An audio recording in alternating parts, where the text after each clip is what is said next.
and today I will be talking about water shortage in Southern California.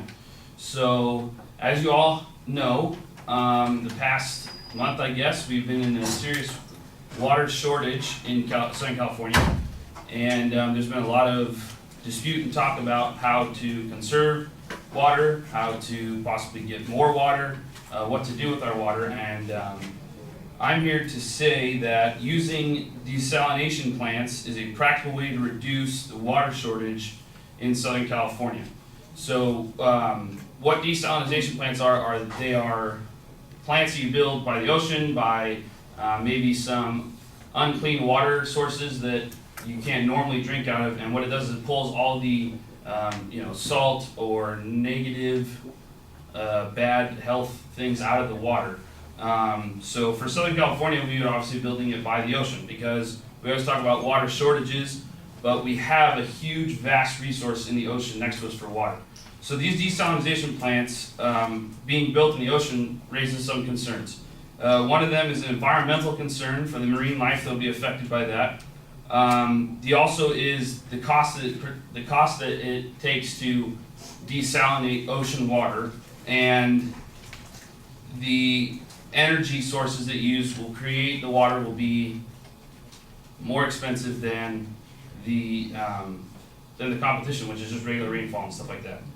So for the environmental concerns, a lot of people are concerned about the fish being sucked into the intakes that go to the desalination plants, which would also hinder production. They're also worried about the byproducts and the harmful waste that comes from it, being the membranes that they use. It's a reverse osmosis process that takes the water and strains it through a membrane, which then pulls out the salt and the negative ions inside of it to then create clean, fresh drinking water. To eliminate that process, they have areas where they can slow down the intake and put so a normal fish that's swimming by can swim out of the current, or also by building subsurface intake wells, which actually use the sand and the natural resources to pull the water through the sand, which will then create no environmental hazard for any of the marine life. As far as byproducts go as well, that'll give us into alternative methods to reduce the costs of this, because that's one of the main issues is the cost of desalination. They're working now on different power sources in all across the world, because in other places of the world they have to use desalination to get clean drinking water, unlike here where we actually get clean drinking water fairly regularly. But they use the thermal desalination process, which is actually a process where it uses the byproducts of waste heat and brine, and what it does with the waste heat is it traps it and recycles it into the process, so therefore eliminating some of the byproduct waste, and then it actually, once you get the plant running, will start running itself continuously. Another process is using large wind farms. They've been doing that in Australia for a while now, and what that does is it actually creates enough energy, because they use a low energy process in their desalination plants, to power the actual town that the water goes to and the desalination plant itself. So that will help in help to cut those costs.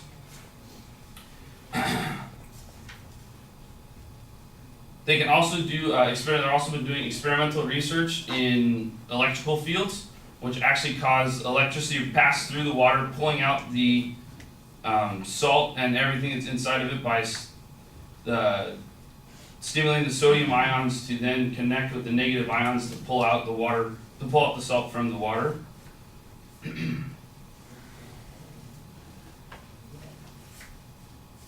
kind of got lost there.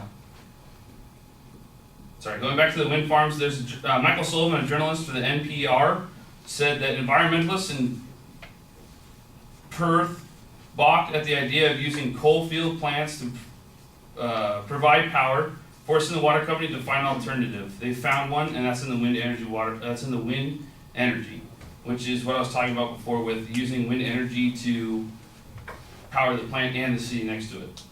So in conclusion, I think that desalination plants are a great way to reduce the cost, or to reduce the water shortage in Southern California by instead of just using the water that we get normally by creating more water and by then putting more water back into the water cycle. Thank you.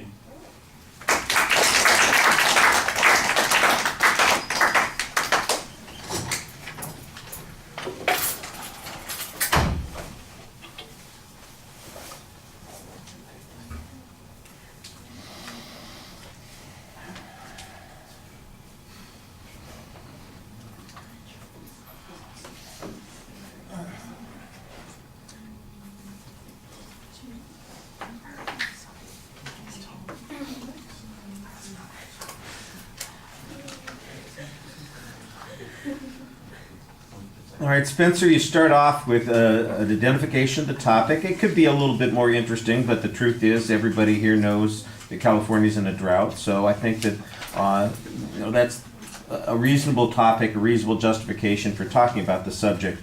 Your claim is actually very clearly stated, and I think that you lay out the main issues pretty well, although I do think that they need to be phrased more as declarative sentences, and I think you kind of just have them labeled as issues. So you mention the environmental issue, the cost issue, and the energy issue, and I think you need to have declarative sentences for those supporting points. So, desalinization is safe for the environment, desalinization is relatively low cost, desalinization can utilize existing energy resources or will succeed with alternative energy resources, something like that, so that we know what the inferences are. I know what the topics are, but what's your claim about those topics? Okay. That's what we need to know. Okay. All right. And you did a good job in the body of the speech signposting for the most part, telling us where you were at any given point. You spent a lot of time kind of explaining how the desalinization process works, and that's almost got nothing to do with your argument. Okay. So you can leave that out. You can make that as brief as possible. It's a combination of electrical zapping of the water, the use of membranes, reverse osmosis, those types of things. Keep that all within the 20-second description, because that's not the issue. The controversies are, is it environmentally dangerous? Some people have objected to this. Let me tell you that in California, every time this has come up, the California Sierra Club comes out and screams, "No, we can't do this, we're going to kill the fish." It's perfectly safe for the fish. Here's why it's perfectly safe. These plants are designed this particular way, according to Bob Smith, the chief engineer of the desalinization plant in India. Right. We save all those kinds of fish or whatever happens. I mean, you kind of just described the process without telling me that it works. You say it should work. It should be. I think it's probably going to work, but how do you know about that process? You read it someplace, right. And so you need to get that evidence into the speech, and I think that's a little bit of a problem. You did have one piece of evidence that talked about the controversy concerning using the energy resources. You had it in the wrong spot, and I think you know that. You realize, stuff got confused. But that's a good example. You need that piece of evidence early on in that point to know why we are having to talk about this issue in the first place. Well, if the goal is a cleaner planet, having coal-fired plants produce the energy for desalinization is also destructive of the planet. That's not really helping us in the long run. We get the water, but we get crappy air in return. And then your response is there are ways to address that issue, as they have done in Australia, which, by the way, is a good example. Give us a source citation on the example. Again, I know that you read it someplace, so you know it because of something that you've read. So tell us that kind of information. It was in a book, it was in an article, it was... What's the source for that particular information that you're talking about? I didn't get any statistical information about cost. So for instance, how much does water cost us currently? How much would it cost with desalinization as our primary source of water?